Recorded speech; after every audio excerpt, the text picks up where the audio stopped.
Society twice. And treasurer and secretary. And treasurer and secretary and everything else, and came to the island in 1992. So it's wonderful just for her to come and share some of her experiences and that she had with the Progress Society, and to ignite a lot of the things, the achievements that the Progress have made over those years. So I'd like you to welcome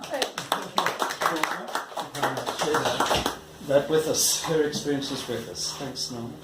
Right, well, as Keith said, I came here in 1992 from the Blue Mountains in Sydney to the sea, which was quite a break, but I had a job to come to, so that made it different. I moved to the island. It was pretty primitive, even in 92.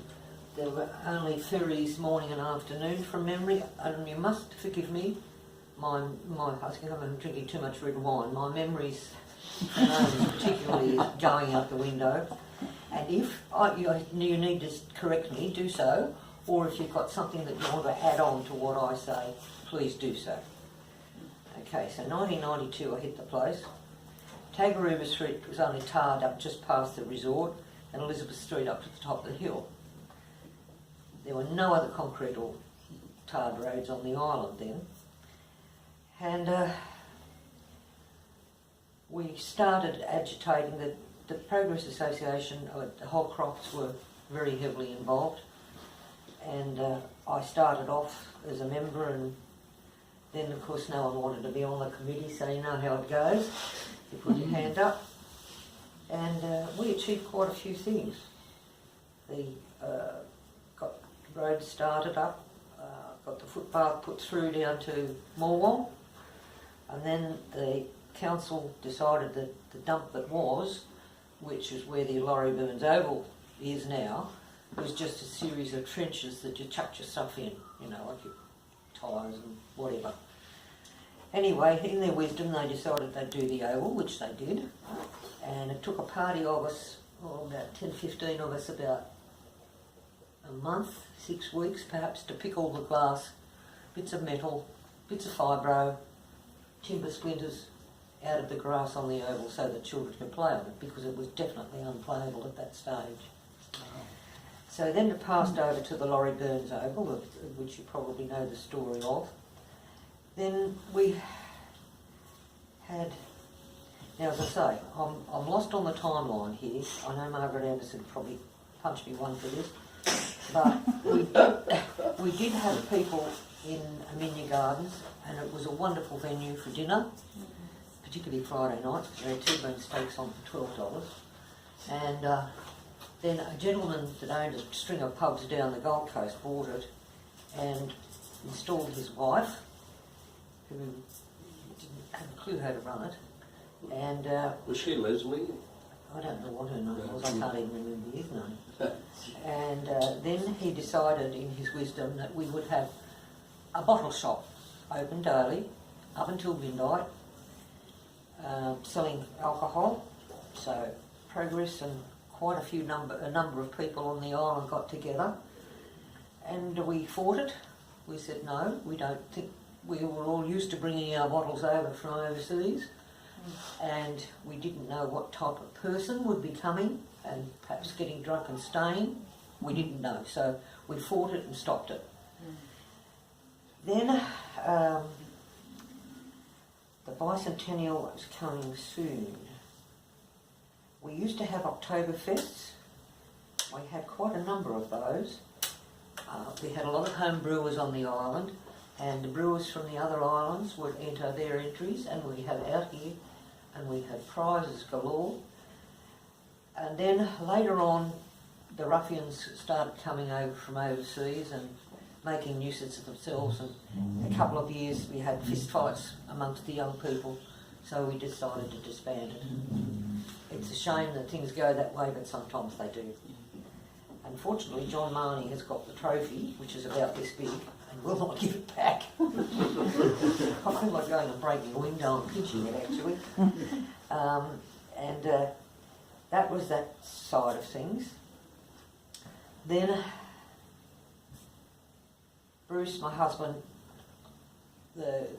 it wasn't Progress, it was Denise and Laurie had a Christmas gathering down the front every Christmas Eve, and then it was decided that because Bruce was a good Father Christmas, he would come in on the boat and we'd have a seat and someone would be his fairy and the children would come and sit on his lap. We'd word up, the parents would word me up, or I'd watch, and if they went and say, well, I'll try and get that for you for Christmas, but don't guarantee, I can't guarantee it. And when the iPhones and all that sort of stuff became popular, every kid wanted an iPhone or a computer or something. And it was just on 9 o'clock and we both were a bit beaten. There was a girl about so high, came up and sat on Bruce's knee and he said, now, what are your thoughts about what you'd like from Father Christmas? And she looked at me and looked at him and said, I'd like a dolly, please. Well, we both burst into tears.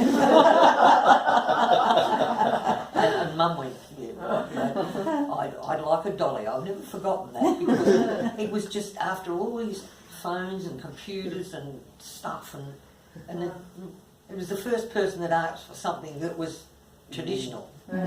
So he did that for many years. He did the Lifesavers for many years. Was Father Christmas to them. He was Easter Bunny for many years, and he had 2 fairies. And I can remember one Easter, before Bruce started it, there was Ross Musgrove, and I think Gary Blackburn was the other one, and they were the fairies. And they were dressed up in tutus and a big one, and it was quite hilarious. We always used to go for something, Bruce was a bit like that, go for something a bit outlandish. And he did that for many years. Then the bicentennial reared its head. And 2 years before we knew the bicentennial was on, the Progress discussed, and I don't know whether it was, there used to be a concrete, well it is concrete plinth now, in the park with the nice decorations on it. That used to just be a plain concrete block. I think it had a plate to Peter Pullen on it, I'm not sure. Yes, it had a memorial fountain. That's right, yes. And it was suggested that we create tiles, and families were invited to inscribe their message on it, or their, whatever they liked. I've got one down there when I was Norma Ward. Bruce had one, he led us to the editor. And then there's one, we got married in the March before the bicentennial, so we got one together. So that's there. But it's quite interesting. Eddie Santa Juliana and his family are there. Now the tiles, as you can see, were terracotta, and the terracotta had to be purchased. So we charged everybody $30 to have a tile, and they could put on it what they liked. There's a lot of dogs down there on it, memorials to dogs and people and all sorts of things. And the rights helped people to do their tiles. I know I did quite a few. Anybody that could help was asked to help, which they did. And then what's his name? Oh,